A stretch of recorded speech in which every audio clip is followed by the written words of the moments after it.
আদম সন্তান বড় নিমুখ হারাম, ও তোরা 3টে টিভি বন্ধ করেছে, ও কি করে ডাকবে?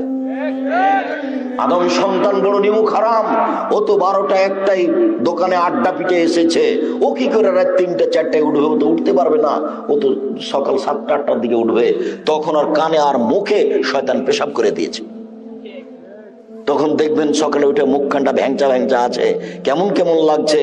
একটা আপনার ওই পেস্ট নিয়ে, পাউডার নিয়ে, ব্রাশ নিয়ে ঘুরে বেড়াচ্ছে, আর মুখখান দেখিয়েন কিভাবে শয়তানে পেশাব করে রেখেছে, কিভাবে তার কানে পেশাব করে রেখেছে। এ কথা আমি বলিনি, এ কথা মুহাম্মদ সাল্লাল্লাহু আলাইহি ওয়াসাল্লাম বলেছেন।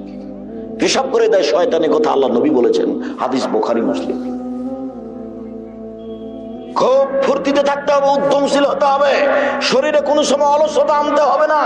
অলসতা আসলে রুচি কমে যাবে, অলসতা আসলে বিদ্যা কমে যাবে, অলসতা আসলে ইবাদত কমে যাবে।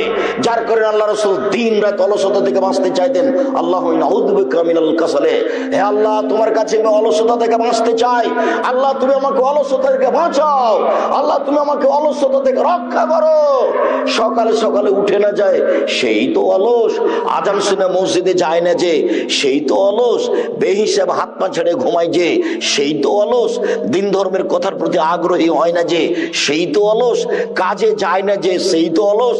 একজন রিক্সাওয়ালা রিক্সা নিয়ে তেমাথাতে দাঁড়িয়ে রিক্সার সিটের উপরে বসে আছে, কেউ যখন বলছে চলো, তখন বলছে আমি যাবো না। এই তো অলস শয়তান। একই পয়সা উপার্জন করবে, এ অহংকারী, এ অলস, এতে কিছু হবে না। অলসতা আসলে রুজি কমে যায়, অলসতা আসলে ইবাদত কমে যায়, অলসতা আসলে কর্ম কমে যায়। সবসময় উদ্যমশীল হতে হবে, সবসময় ফুর্তি থাকতে হবে, সব সময় প্রস্তুত, তার নাম যুবক। সব সময় প্রস্তুত, তার নাম কর্মঠ। এরকম খেয়াল থাকতে হবে, তাহলে বোঝা যাবে আপনি কিছু করতে পারবেন। সম্মানিত দিনী ভাই বোন, রাসূল সাল্লাল্লাহু আলাইহি সাল্লাম বলেন, রাজুলুন তাসাদ্দাক বিসাদকাতিন ফাকফাহা, ওই লোক বিশেষ ছায়াতলে থাকবে যে লোক দান করলো, গোপন করলো। ডান হাত দান করলো, বাম হাত জানতে পারলো না। আরে দুইটাই তো হাত তার গায়ের সাথে লেগে আছে, জানবে না মানে? এইটা হলো খুব বেশি থেকে বেশি গোপনে দান করা। আব্দুর রাজ্জাক সাহেব বিশাল পরিকল্পনা নিয়েছেন, বাইতুল হাম জামে মসজিদ 200 শতক জমির উপরে নির্মাণ হবে, যার একতলায় 10,000 মুসল্লি ধরবে। আমারও কিছু 5,000 টাকা থাকলো, কাউকে যেন বলবেন না। এর জন্য প্রতীক্ষমান আছে। আল্লাহ রাসূল বলছেন, ইন্না সাদকাতা তুতফিউ গাযাবার রাব্বে, ইন্না সাদকাতা সিররি তুতফিউ গাযাবার রাব্বে। গোপন দান আল্লাহর রাগকে মিটিয়ে দেয়। দান করে যে, সে দানের বিশেষ ছায়াতলে থাকবে। দানের ক্ষমতা ভিন্ন। ইবাদতের জগতে সবচেয়ে শক্তিশালী, ক্ষমতাধর, পাওয়ারফুল, ব্যতিক্রম ইবাদত হচ্ছে দান। দানের মতো শক্তিশালী ইবাদত পৃথিবীতে নেই। প্রত্যেকটা ইবাদত আপনার উপকার করতে পারে। সালাত আপনার উপকার করবে, আরেকজনের করতে পারে না। হজ আপনার উপকার করবে, আরেকজনের করতে পারে না। কোরআন তেলাওয়াত আপনার উপকার করবে, আরেকজনের করতে পারে না। কিন্তু দান যদি করেন, তাহলে আপনার থেকে আরেকজনের কাছে পার হয়ে যাবে। আপনি দান করলেন, আপনি নেকি পেলেন। মার নামে দান করেছেন, তাই কবরের শাস্তি বন্ধ হয়ে গেল। আপনি দান করলেন, দান ওইভাবে পাপকে মিটিয়ে দিবে। ইন্না সাদকাতা তুতফিউল খাতিয়াতা কামা ইতফিউল মাউন নারা। দান ওইভাবে পাপকে মিটিয়ে দিতে পারে, পানি যেমন আগুনকে নিভিয়ে দিতে পারে। এটা তার ক্ষমতা। গোপনে দান করতে শিখতে হবে। বৈধ স্থানে যা ইনকাম করছেন, রুজি, জমি চাষ করে হোক, দিন মজুরি করে হোক, চাকরি করে হোক, ব্যবসা করে হোক, জীবনে যেসব টাকা পয়সা ইনকাম করছেন, একবার আজকে সিদ্ধান্ত নিয়ে নেন জরুরি ভাবে, ওখান থেকে কিছু না কিছু দান করবেন। এই ছেলে, আর একটা কথা তোমার মনে আছে ভাইজান? আপনার মনে আছে কি বলেছিলাম আপনাকে? যে বাড়ি থেকে বের হলে তুমি তোমার মাকে বলে দিবে, আম্মা কিছু 10, 20টা, 50টা, 100টা খুচরা টাকা দিবেন আমাকে। 10 টাকা, 5 টাকা। আমার কাছে 500 টাকার নোট থাকে। যখন ফকির আমার কাছে ভিক্ষা চাই, তখন আমি খরি বলি, মাফ করো। তো মা, আমি ফকিরের কাছে কত ক্ষমা চাইবো বলেন তো? আমি তো 500 টাকা দিতেও পারি না। তা আপনি একটা কাজ করবেন আম্মা, কিছু 10 টাকা, 20 টাকা, 50 টাকা পকেটে উঠেন, জরুরি। এই ছেলে, বলবো না তুমি, তোমাকেই বলছি। তুমি তোমার মাকে বলে দিবে আজকে জরুরি ভাবে। আপনাকে বলছি ভাইজান, স্ত্রীকে বলে দিবেন, এই শোনো, যখন আমি বের হব, তখন আমার প্রয়োজনীয় টাকা ব্যতীত কিছু খুচরা টাকা আমার হাতে দিবেন। কিছু খুচরা টাকা আমার হাতে দিও, ফকির আসলে আমি 500 টাকা নোট বের করে দিব না 10টা টাকা দিব? 10 টাকা দিব, এমনিতে বের হয়ে যাবেন না। এই ছেলে তোমাকে বলছি, তোমার মনে থাকবে না? অবশ্যই মনে থাকবে, ইনশাল্লাহ মনে থাকবে। আজ থেকে যেন তোমার মা কোনো দিন তোমাকে খুচরা টাকা ছাড়া বাড়ি থেকে বের হতে না দেয়। আমি নিজে যখন বের হতাম, আমার মা নিরক্ষর আমাকে বলতেন, বেটা ছেলেকে টাকা ছাড়া বের হইতে হয় না, এই কথা আমার মা আমাকে বলতেন। কি যে বুঝতেন আমার মা। বেটা ছেলে ভাষাটা বুঝেন? হ্যাঁ, এটা তো চাঁপাই নবাবগঞ্জের ভাষা। তা আমার মা বলতেন যে বেটা ছেলেকে টাকা ছাড়া বের হতে হয় না। তো আপনার স্ত্রী, এই ছেলে তোমার মা যতক্ষণ পর্যন্ত তোমার সহযোগিতা না করবে ততক্ষণ পর্যন্ত আপনি ঠিক পথে আসতে পারবেন না। আর আপনাকে বলছি, আপনার স্ত্রী যেন আর 150 চাউল রান্না না করে, অন্তত হাফ কেজি। আপনার মা যেভাবে রান্না করতো, 12 জন 16 জন মানুষের ভাত রান্না করতো, মানুষে খেত, ফকিরে খেত, কিষান কামলা খেত, মুসাফিরে খেত, তারপরে আছে তখন গরুতে খেত। ওইভাবে ভাত রান্না করতে হবে।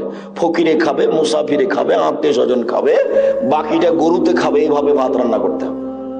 আর এখন তো স্ত্রী আর তুমি মাত্র 2টা, একটা ছেলে, 150 চাউল রান্না করেছো। মেহমান এসেছে, তখন তোমার স্ত্রী বলছে যে মেহমানকে ভাত খাওয়ালে তো ভাত শেষ হয়ে যাবে, কি করবে?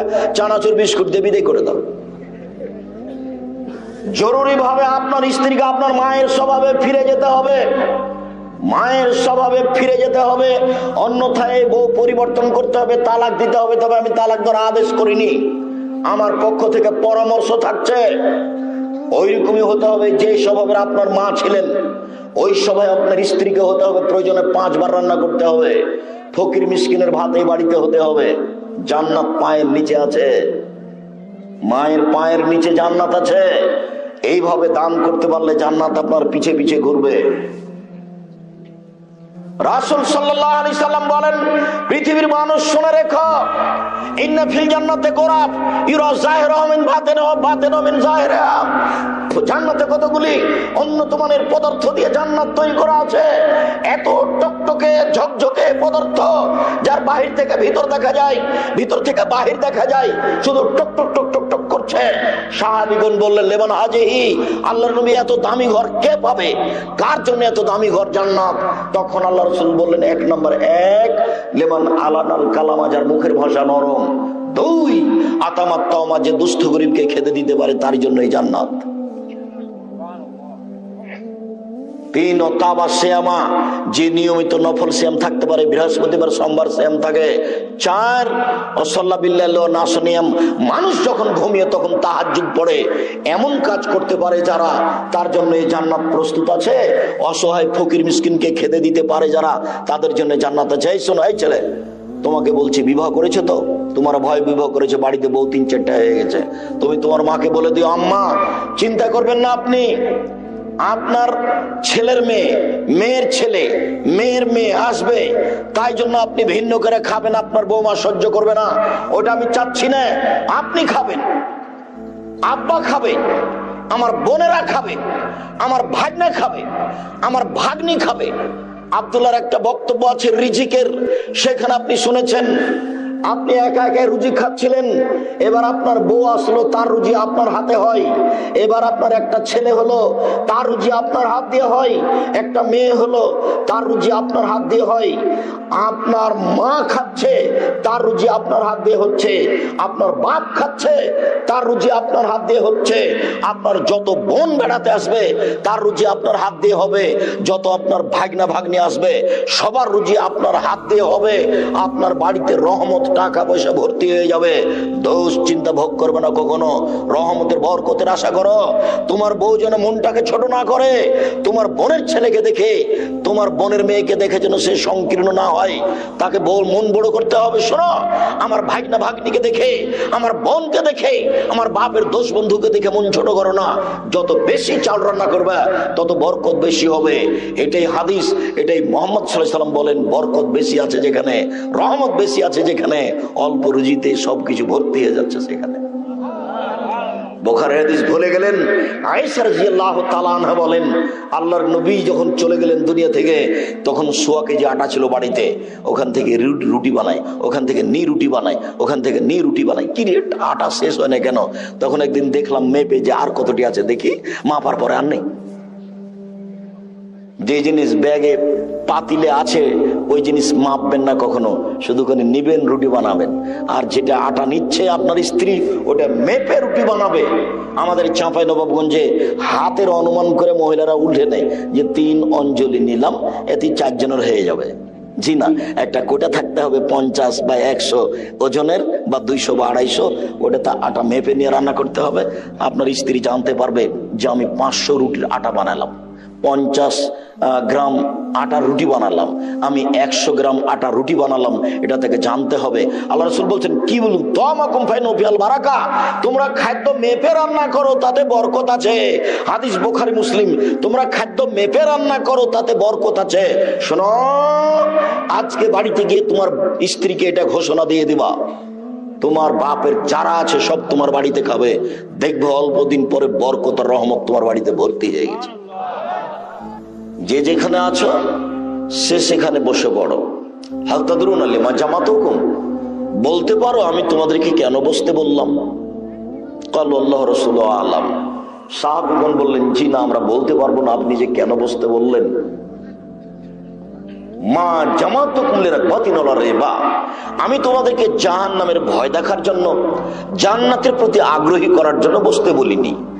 লাকিন আন্না তামিম আদ-দারি ওয়া জা আসলামা ওয়া হাদাসানি হাদিসান কুনতু উহাদ্দিসু মান মাসিহ দাজ্জাল, আমি তোমাদেরকে একটা কাহিনী শোনানোর জন্য বসতে বলেছি যে তামিম দারি একটা খ্রিস্টান মানুষ এসেছে, ইসলাম গ্রহণ করেছে, ও একটা বিবরণ দিচ্ছে দাজ্জাল সম্পর্কে, যে বিবরণ আমি তোমাদের দিয়ে থাকি।